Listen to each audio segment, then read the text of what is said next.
My name is Harold Whitman. I'm 68 years old, and last winter my own daughter threw a cup of boiling coffee at me because I refused to hand her my credit card. She thought I was too weak, too old, too broken to stand up for myself. She was wrong. What she didn't know was that an old man with nothing left to lose can be the most dangerous man alive.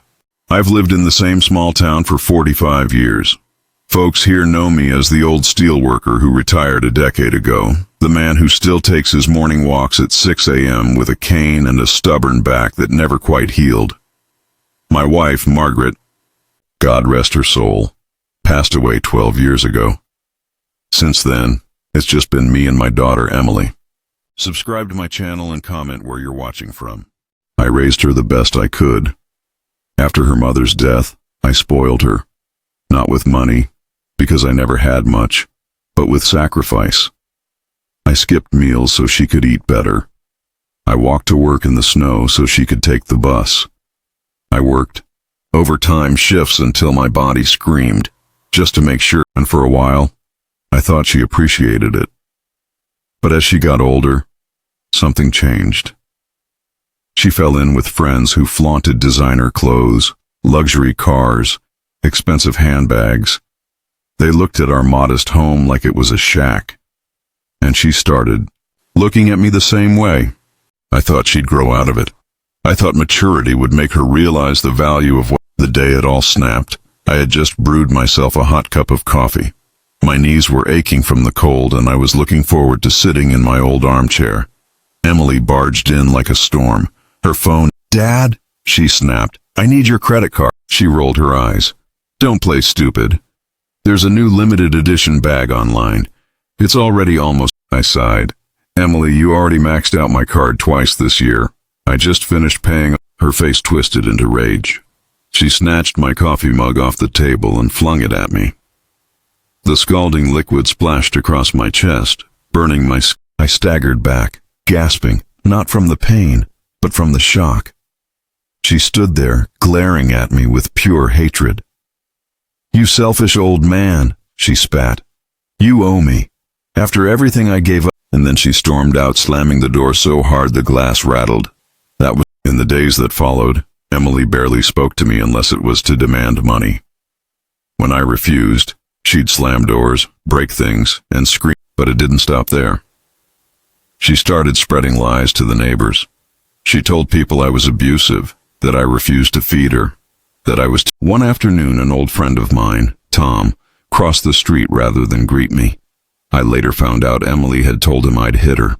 The whispers spread. People stopped. She was poisoning my name to soften the ground for what she really wanted. My money, my house, my dignity. That's when I realized. Now, one thing age teaches you is patience. Young people lash out, show their hand too early.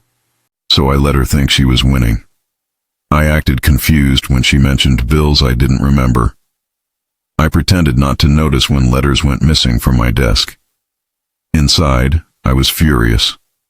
But outside, I let her believe I was slipping into old age. Meanwhile, I made quiet moves. I went to the bank, closed our joint account, opened a private one she couldn't touch. I transferred my savings into a trust, locked away tight. I visited my lawyer and rewrote my will, ensuring she wouldn't see a cent if anything happened to me. And most importantly, if Emily wanted to treat me like a fool, fine. But when the time came, I'd have the evidence. A few weeks later, I caught her red-handed. It was past midnight, and I was pretending to nap in my recliner. Emily crept into my study with her new boyfriend, a slimy guy half her age. I cracked one eye open and watched as her boyfriend whispered, "Check the bottom drawer. Old people always hide cash there." Emily giggled, whispering back, "He's so clueless. He probably won't even notice when it's." My heart clenched at her words, but I stayed still, letting the camera above the bookshelf capture every second.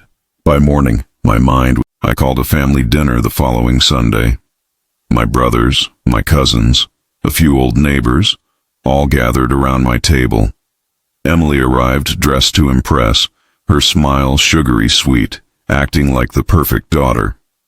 Halfway through the meal, I stood up, I connected my laptop to the TV and pressed play. On the screen, Emily appeared, splashing coffee on me, rifling through my desk, calling me worthless. Her voice filled the room, cruel and sharp. The room went silent. Forks clattered against plates. My family turned to her, eyes wide with horror. Emily stammered, "Dad, I can explain." But I raised a hand. I turned to the room. "This is the daughter I raised. This is how she repaid me." Gasps filled the air. My brother muttered, "Good God, Harold." Emily's mask crumbled.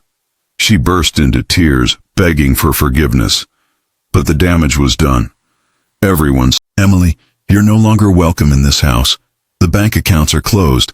The will is rewritten. You have nothing here anymore." Her face twisted in rage.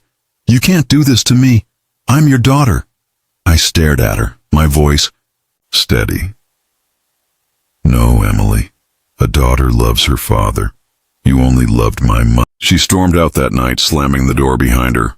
I thought 2 months later she came back. Not with rage this time, but with desperation. Her boyfriend had left her. Her friends had abandoned her. With no access to my money, she had been forced to get a job. She looked thinner, paler, and more tired than I'd ever seen her. But there was something else, humility. She cried as she apologized, begged me to forgive her. And though I didn't let her move back in, I agreed to meet her once a week for coffee. Real coffee. Slowly, we started to rebuild. She's far from perfect, but she's finally learning responsibility. And me? I learned something too. Sometimes revenge isn't about destroying someone. Sometimes it's about teaching them. So I ask you, what would you do if your own child betrayed you like this? If you made it this far, comment, "He wasn't too old for revenge."